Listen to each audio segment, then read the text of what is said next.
শক্তি বাড়িয়ে প্রবল ঘূর্ণিঝড়ের রূপ নিয়েছে রিমাল। এটি বাংলাদেশের উপকূলের দিকে এগিয়ে আসছে। এরই মধ্যে এর অগ্রভাগের প্রভাব পড়তে শুরু করেছে বাংলাদেশের উপকূলে। আবহাওয়া অফিস জানায়, ঘূর্ণিঝড়টি সন্ধ্যা বা মধ্যরাত নাগাদ মোংলার কাছ দিয়ে ভারতের পশ্চিমবঙ্গের সাগরদ্বীপ এবং বাংলাদেশের খেপুপাড়ার উপকূল অতিক্রম করতে পারে। সন্ধ্যার দিকে উপকূল অতিক্রম করলে সেই সময় অনেক স্থানে ভাটা থাকবে, তাই জলোচ্ছ্বাসের তীব্রতা কম হতে পারে বলে জানিয়েছে আবহাওয়া অফিস। তবে গভীর রাতের দিকে ঘূর্ণিঝড় উপকূল অতিক্রম করলে বড় আকারের জলোচ্ছ্বাস হতে পারে। ঘূর্ণিঝড়ের কারণে পায়রা ও মোংলা সমুদ্র বন্দরে 10 নম্বর মহা বিপদ সংকেত দেখাতে বলেছে আবহাওয়া অধিদপ্তর।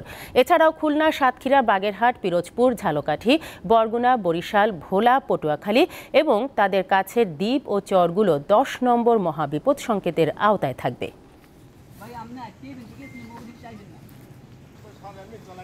খুব অশান্তিতে আছি, পানিতে ডুবে আছি, রান্না বান্না চলতেছে না, চুলো পানিতে ডুবে গেছে। এখানে তো ফেরিঘাট বড়ইতলা ফেরিঘাটে পানি হয়েছে, আমাদের রান্না বান্না কিছু হইতেছে না। আমরা খুব কষ্টের ভিতরে বসবাস করি, ঘরদর সব পানিতে তলাই গেছে। আমার চুলে পানি হয়েছে, নাতিনের তুই হ্যাঁ, কিন্তু লই আমরা হাবুডুবন করতেছি, কোন দিকে যাবো, কোন করতে যাবো।